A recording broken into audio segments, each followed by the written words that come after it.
biarawan biarawati dan umat Allah yang terkasih. Tabemane saudara-saudaraku sekalian, lihatlah sore ini Labuan Bajo mengenakan jubah emasnya yang paling indah. Angin membawa garam samudra, rasa yang sama yang pernah dirasakan para rasul di Danau Galilea. Sinar senja menari di punggung bukit-bukit, seperti api Pentakosta yang menari di atas kepala para murid. Tetapi tahukah saudara-saudariku sekalian, mengapa Tuhan memilih sore ini di tepi laut ini untuk kita merayakan Maria Assumpta Nusantara, sekaligus menjadi puncak festival Gologoe kita? Mengapa di sini? Karena Maria seperti laut yang kita tatap adalah misteri yang tak terbatas. Seperti bukit-bukit yang menjulang, Maria adalah jembatan antara bumi dan surga. Dan seperti Labuan Bajo yang menjadi gerbang menuju keajaiban-keajaiban yang tersembunyi, Maria adalah gerbang menuju hati Allah. Pesta ini bukan ajakan untuk melayang-layang dari bumi ini. Tidak. Ini adalah undangan untuk mencintai bumi dengan cara Allah mencintainya. Karena disinilah, di Labuan Bajo ini, di bumi yang indah ini, rencana Allah dinyatakan dan martabat manusia ditinggikan. Maka saudara-saudaraku terkasih, mari kita dengarkan sabda berikut seperti yang dalam bacaan 3 bacaan tadi. Kita biarkan 3 bacaan ini berbicara kepada hati kita seperti ombak yang berbicara kepada karang di tepi laut. Yang pertama, dari bacaan pertama, sebuah petikan perempuan berselubungkan matahari. Lalu saya mengambil judul, Ketika Langit Berbicara dalam Bahasa Bumi. Bait Allah di surga terbuka, dan kelihatanlah tabut perjanjiannya.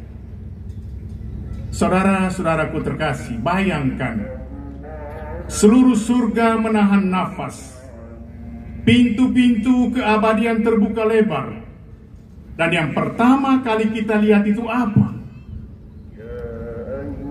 Kita melihat bukan tahta emas. Kita melihat bukan malaikat-malaikat yang bersayap, tetapi kita melihat seorang perempuan. Perempuan berselubungkan matahari, bukan berselubungkan permata atau sutra, tetapi matahari itu sendiri. Bulan di bawah kakinya, bukan karpet merah, tetapi bulan yang menerangi malam. Mahkota 12 bintang, bukan emas atau berlian, tetapi bintang-bintang yang menuntun perjalanan hidup ini. Ini bukan lukisan, saudara-saudariku terkasih. Ini adalah realitas surgawi yang lebih nyata daripada kapal-kapal yang berlabuh di pelabuhan sana. Lebih kokoh dari bukit-bukit yang menjulang tinggi di belakang kita sekalian.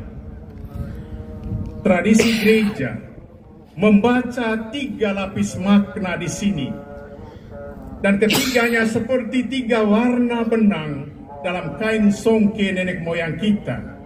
Saling menguatkan, bukannya saling meniadakan. Yang pertama, Israel umat pilihan Allah. 12 bintang melukiskan ke-12 suku Israel. Dari bangsa yang kecil, yang sering diasingkan, yang hidup dalam kegelisahan, lahir Sang Mesias.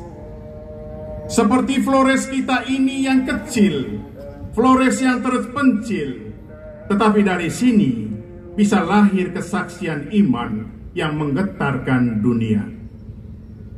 Yang kedua, gereja komunitas para murid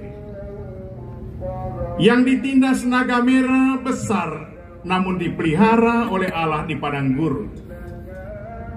Gereja berjalan dalam sejarah dengan duka dan harapan. Seperti Kimajo, kadang tertekan oleh kepentingan-kepentingan besar, tetapi selalu tangan Tuhan memeliharanya.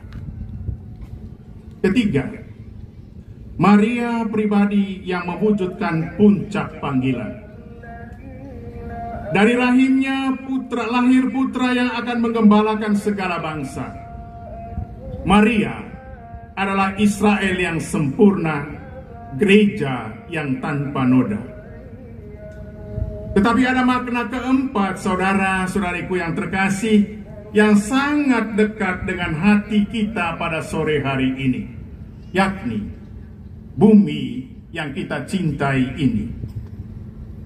Labuan Bajo, Flores, Nusa Tenggara Timur, Indonesia, juga adalah perempuan yang berselubungkan matahari Allah.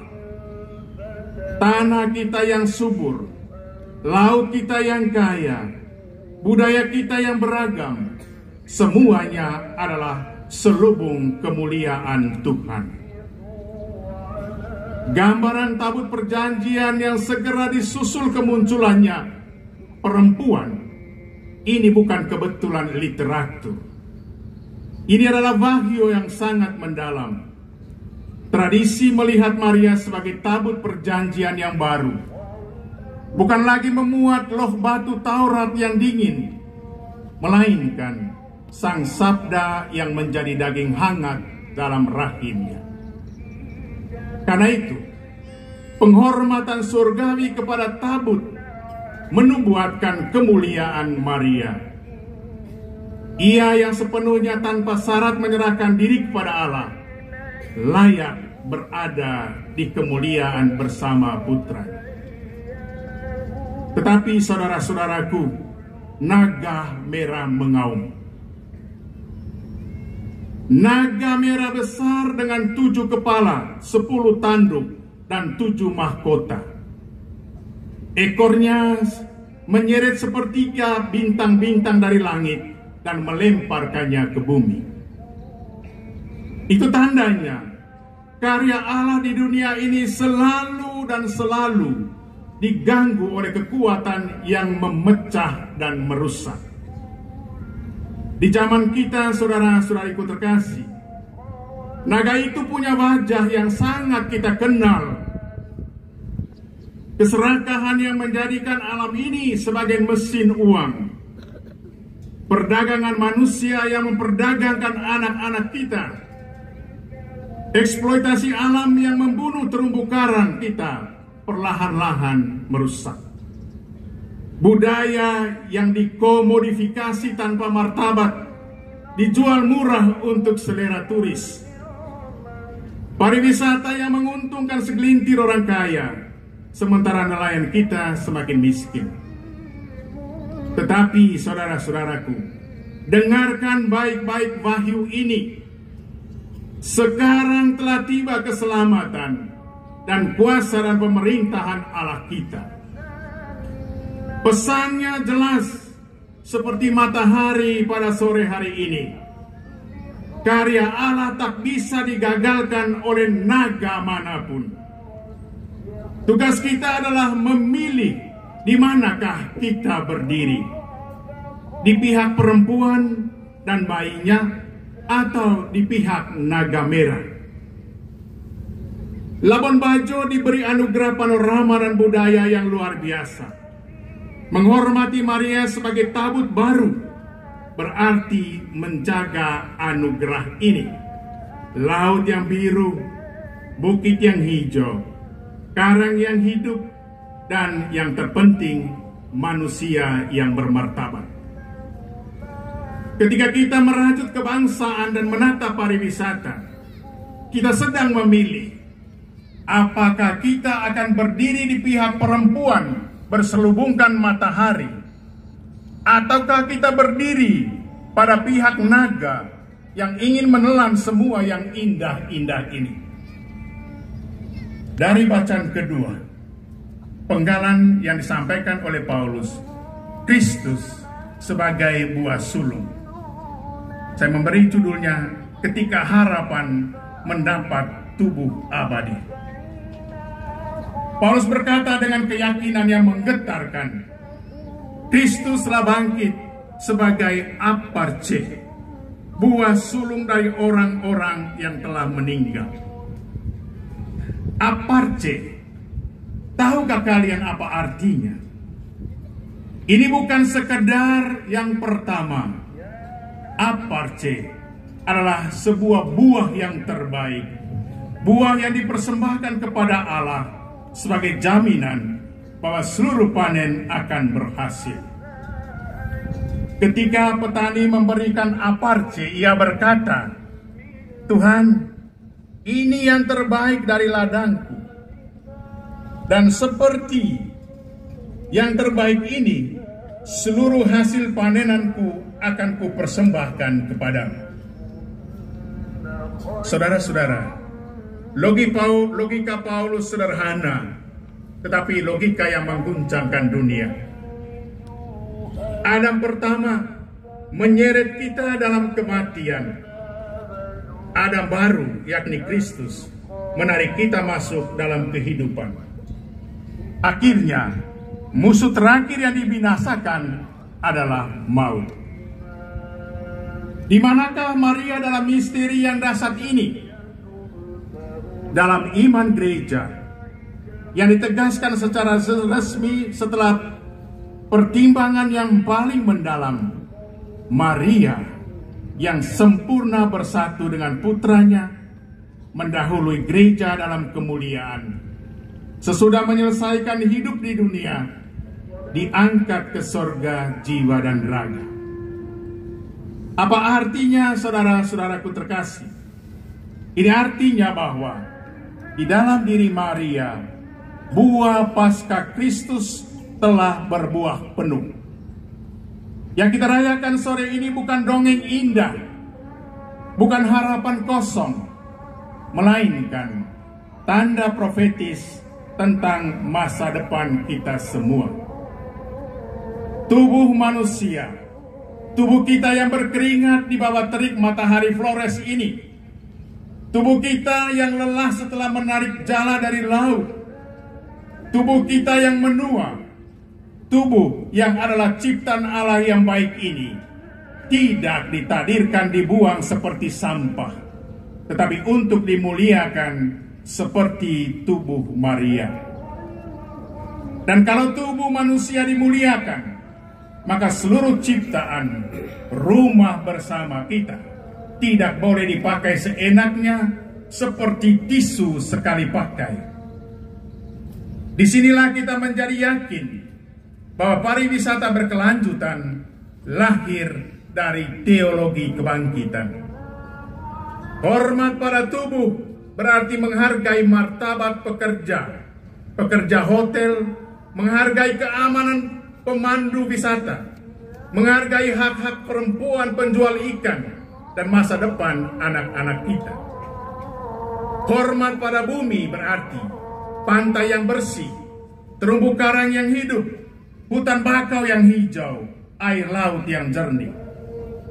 Hormat pada budaya artinya tarian yang dibawakan dengan kesadaran sakral, songke yang ditenun dengan doa, bahasa ibu yang diwariskan dengan bangga. Kita bukan milik mutlak atas keindahan ini. Kita adalah pengelola yang akan dimintai pertanggungjawaban. Dan suatu hari, seperti Maria yang diangkat ke surga, kita semua akan berdiri di hadapan Allah dan ditanya, apa yang telah kamu lakukan dengan anugerah yang kuberikan kepadamu? Yang ketiga, Injil Lukas, sebuah kunjungan dan Magnificat. Saya memberi judulnya Ketika Perempuan Hamil Mengubah Dunia. Pada masa itu juga berangkatlah Maria dengan segera, semangat, dan penuh urgensi. Bayangkan saudara-saudaraku terkasih, seorang gadis muda baru saja menerima kabar yang mengubah hidupnya selamanya, baru saja mengandung juru selamat dunia, dan apa yang kemudian dilakukannya? Ia bergegas membantu sepupunya yang juga sedang mengandung. Inilah saudara-saudaraku ikon gereja sinodal, berjalan bersama, menjemput yang membutuhkan, bukan menunggu sambil berpangku tangan, menyapa yang rentan, bukan hanya menyambut yang mapan. Maria tidak berkata, "Sekarang aku mengandung Tuhan, jadi aku harus dijaga dan dilayani." Tidak. Ia justru berkata, "Justru karena aku mengandung Tuhan, aku harus pergi melayani." Di rumah Elizabeth terjadi mujizat pertama. Yohanes melonjak kegirangan di dalam kandungan. Kata yang dipakai untuk menggambarkan Daud yang menari di hadapan tabut perjanjian. Lagi-lagi, Maria tampil sebagai tabut baru yang membawa hadirat Allah. Kehadiran Maria membuat bayi yang lahir sudah merasakan sukacita surgawi. Dan kemudian, Maria melantunkan lagu yang menggentarkan langit dan bumi. Lagu yang membuat para penguasa zaman itu gemetar. Lagu yang menjadi antem kaum tertindas sepanjang sejarah. Lagu yang masih membuat para diktator tidak bisa tidur nyenyak. Magnifikatnya, jiwaku memuliakan Tuhan dan hatiku bergembira karena Allah Juru Selamatku. Tetapi jangan berhenti di ayat yang manis ini, saudara-saudaraku. Dengarkan kelanjutannya dan persis inilah program rohani dan sosial gereja sepanjang masa. Ia menurunkan orang-orang yang berkuasa dari tahtanya, meninggikan orang-orang yang rendah hati, yang melimpahkan segala yang baik kepada yang lapar, dan menyuruh orang kaya pergi dengan tangan hampa. Tentu, ini bukan puisi romantis, saudara-saudaraku. Ini adalah manifesto yang punya konsekuensi sosial, ekonomi, dan politis. Bahwa Allah membangunkan tatanan dunia, Allah membangunkan tatanan dunia yang congkak dicerai-beraikan, yang berkuasa diturunkan, yang hina-hina diangkat, yang lapar dikenyangkan, yang kaya dan tamak disuruh pergi dengan tangan hampa. Ini bukan ideologi kelas, ini bukan komunisme. Ini adalah kabar gembira yang bergerak dari pinggiran ke pusat, yang inklusif, yang merangkul semua orang dalam kasih, tetapi yang menuntut keadilan. Sinodalitas berarti mendengar 360 derajat. Saudara-saudaraku terkasih, suara Bapak Bupati, suara para nelayan, suara para pengusaha hotel, suara tukang ojek, suara wisatawan, suara mama-mama di pasar, suara anak muda yang bermimpi, dan suara orang tua yang berpengalaman, suara para suster, suara para imam, pendeta, ustadz, dan suara mereka yang terpinggirkan. Semua diajak berbicara, semua dilibatkan, semua didengar. Karena Magnificat menantang kita memastikan bahwa pariwisata, berkat yang Tuhan berikan melalui keindahan Labuan Bajo ini, tidak hanya untuk segelintir orang, melainkan untuk semua, khususnya yang kecil. Saudara-saudaraku terkasih, 5 komitmen Labuan Bajo sebagai aplikasi konkret dari renungan panjang ini. Saudara-saudaraku, iman tanpa perbuatan adalah mati. Mari kita wujudkan Magnificat dalam 5 langkah konkret yang kita mulai hari ini dan sore ini.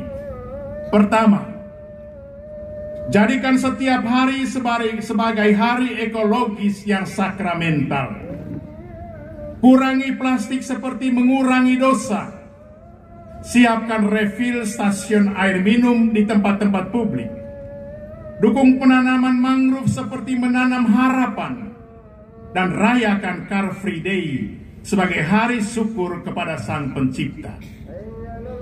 Kedua, tanamkan etos perziarahan dalam setiap kunjungan.